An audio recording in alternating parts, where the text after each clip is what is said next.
What is going on, YouTube? So coming back today with my next NBA draft scouting report. So, even though technically it is the day after, still pretty much doing my third one of the day. This one I am doing Malachi Richardson. So he is a 6'6", 210-pound shooting guard. Plays a little bit of small forward too, but mainly a shooting guard. Freshman out of Syracuse University from Hamilton Township, New Jersey, and he has a 6'11" wingspan. So, get into some of his strengths. First one, he's got good size for the position. With a 6'11" wingspan, that's a good measurable for a shooting guard, even for a small forward as well. Either way, playing on the wing, it allows him to hang with a little bit bigger players, whether he's defending or playing offense against them. Allows him a little bit more reach for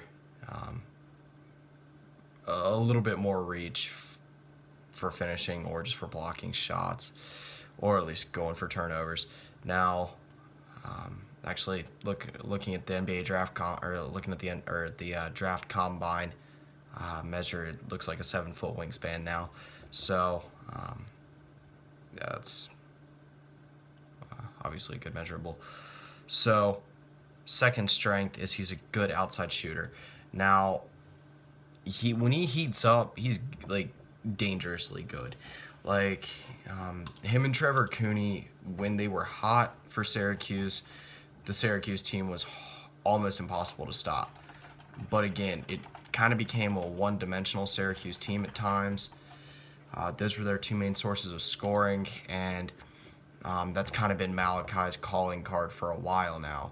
So, shooting at a 35.3% from outside, that's not fantastic by any sense of the word. That's not elite. But still, he was making about 2 3-pointers per game. Again, a little bit inconsistent, but when he was on, he was definitely dropping them down. I mean, you look at some of the games he had, 6 of 10 against UVA, played all 40 minutes of that game. That's crazy. And then in the tournament started heating up as well. 3 for 7 against UVA. Again, good, not great. And then there were times where just couldn't hit the broadside of a barn, it seemed. 0 for 6 in one game against Pitt. 0 for 4 in another game against Wake Forest. 0 for 11 in a loss to St. John's. I believe that was about the worst of it. 1 for 7 in a loss to Wisconsin. So, again, streaky three-point shooting, but when he's on, he's definitely on. But anyway, just something he needs to get a little bit more consistent when he gets in the NBA. So next strength is he's very good in transition. Now, he's not an elite athlete. You watch him, he's quick, he's a decent athlete, but he's not going to be flying up there with the best of them. He uses his footwork, his basketball IQ, and just his overall fundamental ability to be able to get to the rim. When he is in transition, he's able to use the Euro step, sometimes work it into the post pretty cleanly, a few spin moves, and even a little mid-range jumper from time to time. He also just pulled up from 3. Again, a guy in transition that's got a lot of weapons in his arsenal because of his good fundamental ability and his outside shooting and ability to just pull the trigger. Took 6 3-pointers per game, which is obviously a heavy amount. And again, when he's on, about 3-4 of those were falling per game. So, get into his fourth strength, which is his footwork and lateral quickness. He's a guy that can be a good two-way player in the NBA. There's no mistaking about that. With the 7-foot wingspan, I said it was 6'11" earlier, but apparently a new measure at the combine was 7 foot, which just happened today. So, again, his fundamental ability, his ability to Euro step, use a spin move, really just be slippery in the paint, and use his body to shield the ball well. Again, something that you'll notice when you watch his highlights. It's an impressive ability he's got in transition or just driving to the hoop. And on defense, he's able to hang with most players on the wing, defending the 2 guard spot and occasionally at the 3, probably more the 2 spot in the NBA. He's able to bring in a decent amount of steals. I believe he averaged about 1.2 per game this year. Again, good but not elite. And the rebounding is something that might come along. 4.3 rebounds per game, about 0.5 offensive rebounds per game. So that's about average. Nothing extreme there. And he played a pretty heavy amount compared to what you would expect him to play. Syracuse had a pretty short rotation. They're about 34.4 minutes per game. Anyway, that has nothing to do with what I was talking about with the strength.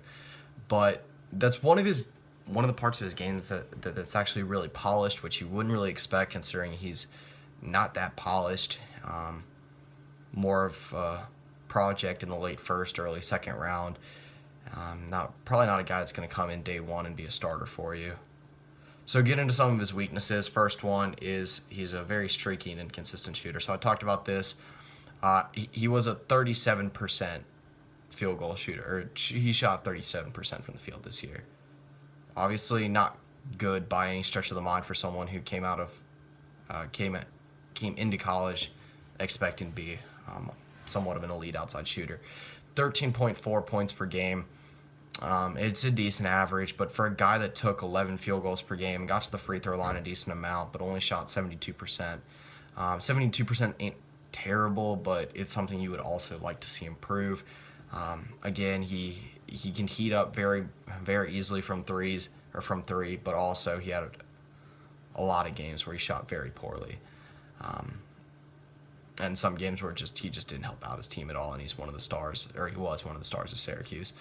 So, second weakness is his poor decision making at times. Again, another guy that averaged not more turnovers, but actually the same amount of turnovers as assists per game. 2.1 turnovers to 2.1 assists. He's not a great dribbler. He doesn't have much of a left hand, so defenders can lock down on that. If he is driving to the left, you can probably guess he can either spin or take it to his right hand, and that's easy to lock off on, or he might be looking for the pass. Again, easy to lock off on.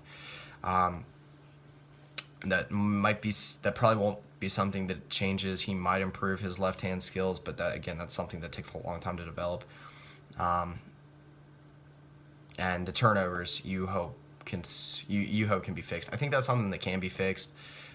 Just gotta look to distribute a little bit more. I think if he utilizes a shot fake a little bit more, maybe draws a little bit more attention, just dishes it off to his teammates pretty quickly, that can be something that helps him out a lot. Like I said, pulls the trigger a lot and very quickly from 3. So maybe hold back a little bit more on those. So third weakness is he can get one-dimensional on offense.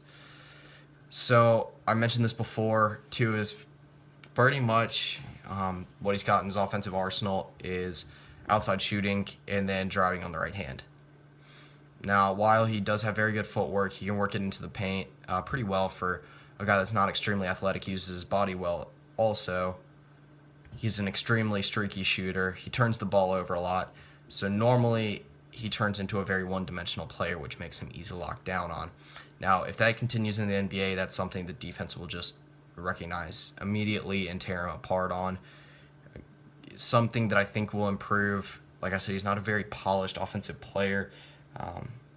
Out of college, I feel like he got better as the year went along. He showed up pretty big in the NCAA tournament, leading Syracuse to what I believe was Elite 8.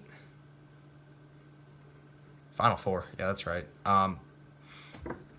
And putting up pretty good stats every single round except for the Middle Tennessee State game. 21 against Dayton, 10 against Gonzaga, had a rough game there, but 23 against UVA, and then another 17 against UNC.